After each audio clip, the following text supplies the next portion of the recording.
अस्सलाम वालेकुम नहमदुहु नुसल्ली अला रसूलिहिल करीम। एजुकेशन के एतबार से इस सीरीज़ का आखिरी सेशन तकरीबन आज है, लेकिन मुझे उम्मीद है कि आपको बहुत सारी चीज़ें सीखने मिलेगी।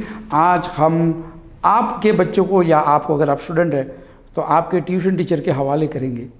मैं डिस्कस करूँगा सबसे पहले ट्यूशन टीचर का चॉइस कैसे किया जाता है, आप क्या बात करेंगे उसके साथ जब आप किसी को अपना ट्यूटर हायर करते हो। सबसे पहले आप उसे ये पूछेंगे कि आपको कितने साल पढ़ाई का एक्सपीरियंस है, क्या आप स्कूल में पढ़ाते हो, क्योंकि अगर वो टीचर स्कूल में पढ़ाती है या पढ़ाता है तो जाहिर सी बात है कि 6-7 घंटा उसने ऑलरेडी पढ़ा चुका है, प्लस उसके 1-2 ट्यूशन्स और होंगे। तो हो सकता है कुछ पैसे की ज़रूरत के एतबार से वो फिर ट्यूशन ले रहा है, तो हो सकता है वो थका सा हो।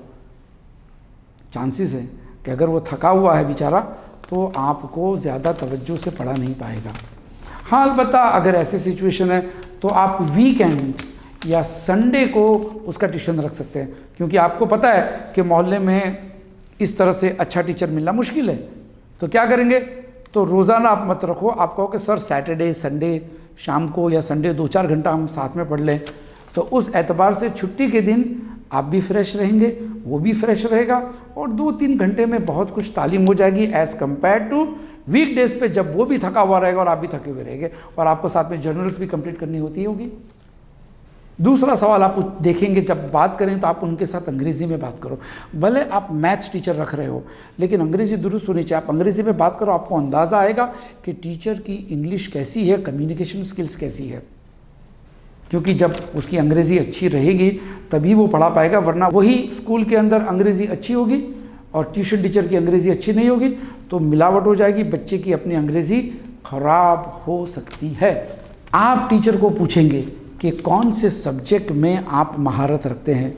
देखो, एक ट्यूशन टीचर होगी, शायद बीएससी किया होगा उसने फिज़िक्स के साथ या केमिस्ट्री के साथ, तो आपको पूछना पड़ेगा कि मैथ्स आपका हमारे बच्चे के लिए ठीक है कि नहीं, आपको जमेगा कि नहीं। मेरा बच्चा 10th ग्रेड का है, 11th ग्रेड का है, तो आपको ज़रूरत पड़ेगी। आप ये सवाल पूछ सकते हो कि मेरा बच्चा 9th ग्रेड में है, तो क्या आपको तजुर्बा है 9th ग्रेड के बच्चों को पढ़ाने का। कुछ लोग ऐसे रहते हैं जिनको तजुर्बा होता है अपने छोटे भाई बहन को पढ़ाने में, लेकिन स्कूल में टीचिंग नहीं किया होता है, तो भी चल जाते हैं, क्योंकि बाज़ लोग पार्ट टाइम ट्यूशन्स देते हैं। दिन भर वो काम करते हैं ऑफिसों के अंदर और बाद में थोड़ा सा वक्त रहता है उनके पास। कुछ लड़कियां ऐसी रहती है जो ग्रेजुएट्स होती हैं, पढ़ाने का शौक़ है लेकिन बीएड नहीं है, लेकिन पढ़ने में खुद होशियार थी, तो हो सकता है कि वो भी आपके बच्चों के काम आ जावे। उस एतबार से आपको टीचर को सवाल जवाब पूछकर ये मालूमात हासिल करनी है कि भाई उसका स्केड्यूल क्या है। और आप टीचर को पूछ सकते हैं कि कितना घंटा रोज़ाना पढ़ा सकते हैं। अगर रोज़ाना 1-1.5 घंटा पढ़ा सकते हैं तो भी ठीक है, या सिर्फ वीकेंड में आकर 4-5 घंटा 2-2 आवर्स करके पढ़ा सकते हैं तो भी ठीक है। डिपेंड्स अपॉन आपके अपने बच्चे की ताकत, पढ़ने की, फोकस करने की और टीचर की अवेलेबिलिटी की। और ये सब होने के बाद एक और चीज़ आप कर सकते हो, आपने शायद 3-4 टीचर्स का इंटरव्यू लिया होगा। अब क्या करेंगे, आप किसको चूज़ करें। सभी आपको नज़र में आए ब्रिलियंट है और आपको पता नहीं कि कैसे चूज़ करना, तो आप पूछेंगे कि भाई कुछ स्टूडेंट्स हैं हमारे मोहल्ले में जिसको आपने पढ़ाया है। देखिए, सारा डिस्कशन टीचर के साथ कन्वर्सेशन में होना चाहिए, इंटरोगेशन नहीं होना चाहिए पुलिस की तरह। आपने कहाँ पढ़ाया, क्या सैलरी लेते थे ना, क्योंकि टीचर उस्ताद होते हैं। उस्ताद की इज़्ज़त अगर आप एक पेरेंट्स की हैसियत से करेंगे तो आपके बच्चे भी टीचर की इज़्ज़त करेंगे, रिश्ते अच्छे हो गए, टीचर दिल से पढ़ाएगा। ठीक है, तो टीचर को आप पूछेंगे कि आप का कोई स्टूडेंट है जो हम जानते हैं। अगर ऐसा भी नहीं है तो आप 1 हफ्ते का चांस दे सकते हो टीचर को कि देखिए एक काम करते हैं, 1 हफ्ता आप आइए पढ़ाइए, 1 हफ्ते की फ़ीस हम आपको दे देंगे। आपको भी पता चलेगा कि क्या वाकई में हमारा बच्चा आपके लायक है कि नहीं है पढ़ने के आपके पास, या हमको भी थोड़ा सा तजुर्बा हो जाएगा कि क्या आप का पढ़ाने का तरीका हमारे बच्चों के ऊपर फिट होता है कि नहीं। और अगर नहीं होता है तो कोई बात नहीं, हम आपके लिए दुआ करेंगे, हमारे रिश्ते अच्छे बने रहेंगे। आप कोई और ट्यूशन ढूंढ लीजिए, हम कोई और ट्यूशन टीचर ढूंढ लेंगे। इसको कहते हैं सैम्पल टीचिंग। सैम्पल टीचिंग का ट्रेंड है, अगर नहीं भी है तो आप उसे बनाइए, क्योंकि आपके पैसा लग रहा है और टीचर की अपनी रेप्यूटेशन है और बच्चे का करियर का सवाल है।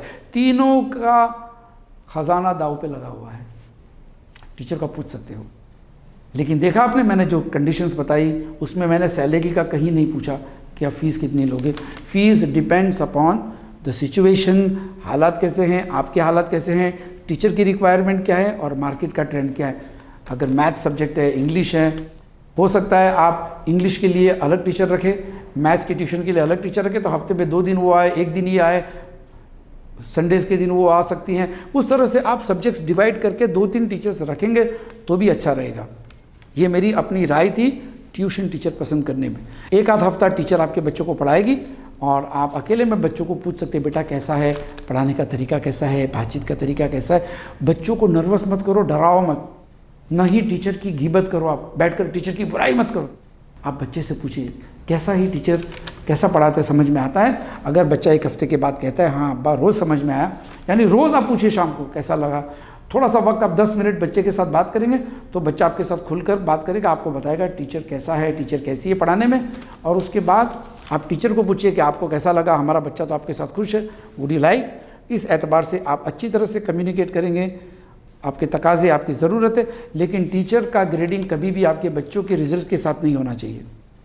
हो सकता है आपका बच्चा फिर भी इतना अच्छा रिजल्ट लेकर ना आवे, हो सकता है बाकी में कमज़ोर है, तो ये ना करके टीचर ख़राब है। No, don't change the tuition teacher, change the methodology of teaching. इसलिए कि जब आपका बच्चा रोज़ाना 1 घंटा बैठता है टीचर के पास तो एक अटैचमेंट होता है, इमोशनल अटैचमेंट होता है, एक रिस्पेक्ट, एक ऑनर बना रहता है। आप अचानक से डिसमिस कर दो कि हमारे बच्चे का रिजल्ट अच्छा नहीं आया, it is not a good impression upon you, on your child's mind. Teacher की इज्जत करें, आप टीचर को बताते रहिए कि देखिए थोड़ा सा ये करो, कीप ऑन एक्सपेरिमेंटिंग, इसलिए कि वो फारिग वक्त है, छुट्टियों के दिन टीचर के साथ डिस्कस करें, कीप ऑन एक्सपेरिमेंटिंग। तो हो सकता है एक ना एक चीज़ आपके बच्चे के साथ फिट हो जाएगी। तो don't try to change the teachers very quickly. उसके बाद अपने बच्चों को कभी भी आप दूसरे बच्चों के साथ कंपेयर मत करें। अरे वो देखो उसका A ग्रेड आया, उसको बहुत सारे अवार्ड्स मिले। अरे भाई क्या हो गया, अवार्ड्स मिले तो बहुत सारे बच्चे अवार्ड्स नहीं लाते, स्कूल में खाली 1 या 2 ही बच्चों को अवार्ड मिलता है, बाकी तो सब बेचारे बैठकर तालियां बजाते हैं, वेल डन वेल डन। मैं एक प्रोग्राम में चीफ गेस्ट था और टर्न बाय टर्न बच्चों के नाम आते थे और बच्चों को अवार्ड मिलता था। फलाना लड़का मैथ्स में हाईएस्ट मार्क्स, फलाना लड़का साइंस में, फलाना लड़का ड्राइंग में, फलाना लड़का क्लिनलीनेस में। इस तरह के सारे बच्चों को अवार्ड मिलते थे। एक बच्चा जो था पहले रो में बैठा था और सारे बच्चों के साथ उसकी गर्दन घूमती थी, आता था बच्चा, जाता था, ये बच्चा देख रहा है और मैं महसूस कर रहा था कि शायद इस बच्चे का नाम भी आएगा, कुछ ना कुछ उसको अवार्ड मिलेगा। तो इत्तेफाक से उस बच्चे का नाम नहीं आया। तकरीबन मैंने वो 350 बच्चों में से कम 65 से 70 बच्चों को अवार्ड दिया। अब ये बच्चा अब पहली रो में आकर, एक तो जो पहले रो में आकर कौन सा बच्चा बैठेगा जिसको एंथुजियाज्म हो, उम्मीद हो। तो फिर मुझे लगा कि बच्चे को कुछ तो देना चाहिए। तो सारे प्राइजेस जब बढ़ चुके, सर्टिफिकेट्स और प्राइज़ और अवार्ड्स, तो मैंने कहा कि एक प्राइज़, एक अवार्ड मेरे जेब में रह गया है जो मैं एक बच्चे को देना चाहता हूँ। तो मैंने उसको बुलाया, आप ऊपर आइए स्टेज पे। अब वो सोचने लगा ऐसा क्या किया है, सोच रहा होगा मैं तो पढ़ने में कमज़ोर हूँ, मुझे स्टेज पे क्यों बुलाया, किस बारे में मुझे अवार्ड मिलेगा। मैंने उसको स्टेज पे बुलाकर पूछा कि तुमने आज मम्मी का घर में कुछ काम किया? कहता है हाँ मम्मी डैडी को आज मैंने पानी पिलाया। अच्छा और क्या किया घर में आज तुमने? मैंने बस छोटा भाई रो रहा था तो मैंने उसको चुप किया और उसके कपड़े बदल दिए, मम्मी बिजी थी। अच्छा और तुम और क्या किए? बस कुछ नहीं किया, मैं अपना बैग उठाया, मम्मी को सलाम करके निकल गया। वेरी गुड, मतलब कि तुमने घर के काम में माँ को मदद किया, उसका भी तो अवार्ड होना चाहिए ना। सारे अवार्ड्स खाली ग्रेड्स को देंगे आप, अच्छे ग्रेड्स को देंगे तो बच्चे भी अच्छे अखलाक, अच्छे कैरेक्टर की तरफ तवज्जो थोड़ी देंगे, उसका अवार्ड कौन देता है साहब। तो मैंने उस बच्चे को अवार्ड दिया। फिर मैंने उसी शाम को टीचर्स मीटिंग में और मैनेजमेंट की मीटिंग में इस बात का जोर देते हुए कहा कि बच्चों को सिर्फ एकेडमिक परफॉर्मेंस का अवार्ड नहीं मिलना चाहिए, सिर्फ स्पोर्ट्स का नहीं मिलना चाहिए, सारे बच्चे इसमें क्वालिफाई नहीं होते। मुझे कभी भी स्पोर्ट्स में अवार्ड नहीं मिला, मुझे कभी भी पब्लिक स्पीकिंग में अवार्ड नहीं मिला, हालांकि मैं बेताबी से मेहनत करता था। मुझे एजुकेशन में कभी फर्स्ट रैंक नहीं आया मेरा क्लास के अंदर, बहुत मेहनत करता था। तो क्या मैं अवार्ड के लायक ही नहीं हूँ? हो सकता है मैं साफ़ सुथरा हूँ, हो सकता है मैं स्कूल में सबसे पहले रोज़ आ जाता हूँ, ये भी तो एक पंक्चुअलिटी भी तो एक कैरेक्टरिस्टिक है, एजुकेशन का एक हिस्सा है। आप देखिए कौन सा बच्चा स्कूल में सबसे पहले आता है, उसको भी एक अवार्ड मिलना चाहिए। जिस बच्चे के जूते हमेशा साफ सुथरे रहते हो शाम तक, उसको भी अवार्ड मिलना चाहिए। जो बच्चा हमेशा मुस्कुराकर टीचर को ग्रीट करता हो, उसको भी अवार्ड मिलना चाहिए। बच्चों के अंदर खासियत देखकर उसे कुछ न कुछ अवार्ड मिलना चाहिए। जितना मोटिवेशन और एंकरेजमेंट काम करता है बच्चों की तरबियत के लिए, बच्चों की हिम्मत अफजाई के लिए, उतना आपका जो है दूसरी चीज़ें काम नहीं कर सकती है। बच्चों को ज़रूरत होती है एंकरेजमेंट की, आपको देना चाहिए।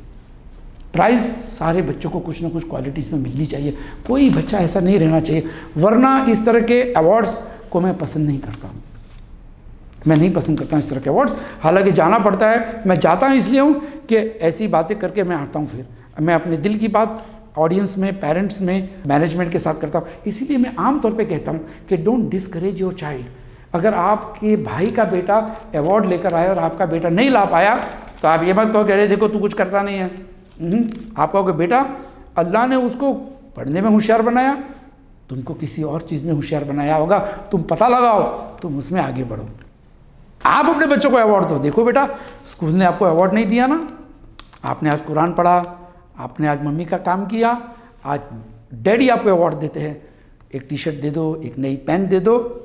इस तरह से you have to build the emotional attachment with your child. Real तालीम यही है। किताबों के ज़रिए ग्रेड्स, सर्टिफिकेट्स, अवार्ड्स, ट्रॉफीज़ ये तालीम का मयार नहीं है, ये पैरामीटर नहीं है कि बच्चा कितना होशियार है। बच्चे का कैरेक्टर कैसा बनता है, बच्चे को आप कैसे सिखाते हो, ये है बच्चे की रियल एजुकेशन। और इसके साथ ये सेशंस हमारे एजुकेशन के एतबार से ख़त्म होते हैं। इंशाल्लाह आगे चलकर और एपिसोड्स मैं एजुकेशन के ऊपर बनाऊंगा।